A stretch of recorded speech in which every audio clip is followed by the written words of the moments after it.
Segredos da Mente Milionária, página 4. Você, 9, entenderá as raízes do sucesso, da mediocridade e do fracasso financeiro e começará a mudar para melhor o seu futuro nessa área. Saberá como as influências que recebemos na infância moldam o nosso modelo financeiro e podem nos conduzir a pensamentos e hábitos autodestrutivos. Aprenderá a fazer poderosas declarações, que ajudarão a substituir maneiras negativas de pensar por arquivos de riqueza. Você passará a pensar e a prosperar como as pessoas ricas. Conhecerá também, passo a passo, estratégias práticas para aumentar a sua renda e construir a sua riqueza. Na parte 1, explico como cada um de nós está condicionado a pensar e agir nos assuntos financeiros e esboço 4 estratégias-chave para você rever o seu modelo mental de dinheiro. Na parte 2, examino as diferenças entre o modo de pensar das pessoas ricas e da grande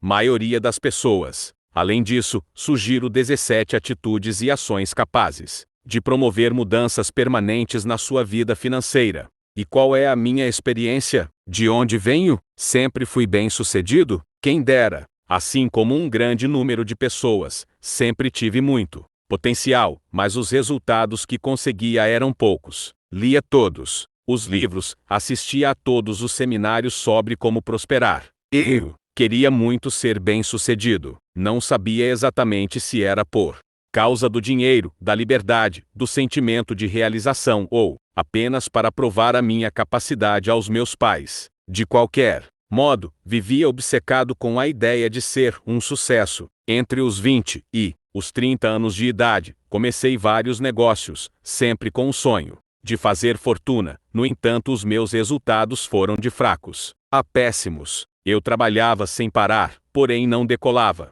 Sofria da doença do monstro do lago Ness, embora ouvisse falar muito dessa coisa chamada lucro. Nunca conseguia vê-lo, e pensava, se eu montar o negócio certo, se pegar uma onda boa, me dou bem. Mas estava errado. Nada dava certo, pelo menos para mim. E foi a última parte dessa frase que acabou chamando a minha atenção, porque outras pessoas que atuavam no mesmo ramo estavam conseguindo ter sucesso e eu continuava quebrado? Tratei, então, de fazer um rigoroso exame de consciência. Analisando as minhas crenças, observei que, apesar de dizer que queria ficar rico, eu tinha certas inquietações enraizadas a respeito do dinheiro. Acima de tudo, sentia medo, temia fracassar, ou pior, ter sucesso e acabar perdendo tudo. Nesse caso, eu seria realmente um panaca. Pior, destruiria a única coisa que soprava a meu favor, a lenda de que eu tinha um grande potencial.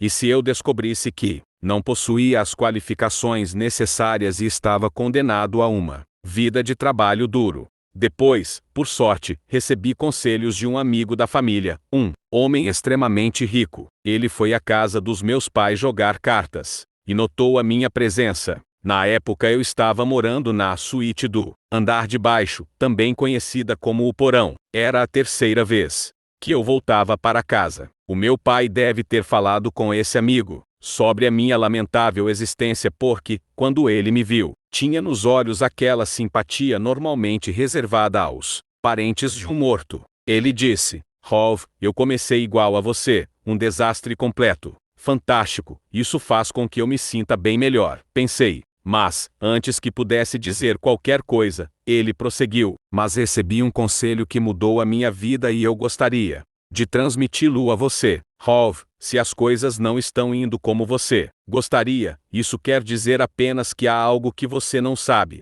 Na época eu era um jovem arrogante e achava que sabia tudo. Porém, ai de mim, a minha conta bancária mostrava o contrário. Comecei a prestar atenção. Ele continuou: você sabia que a maioria das pessoas ricas pensa mais ou menos da mesma forma? Eu disse: não, nunca observei isso. Ao que ele respondeu: isso não é ciência exata, mas quase todos os ricos pensam de um jeito completamente diferente das outras pessoas. O modo de pensar determina as ações dos indivíduos e, consequentemente, os seus resultados. Você acredita que, se pensasse como os ricos e agisse como eles, conseguiria enriquecer também? Lembro-me de ter respondido com a confiança de uma bola murcha: acho que sim. Então, ele explicou: Tudo o que você precisa fazer é copiar o modo de pensar dos ricos. Cético como eu era na época, perguntei: e no que você está pensando neste momento? A sua resposta foi: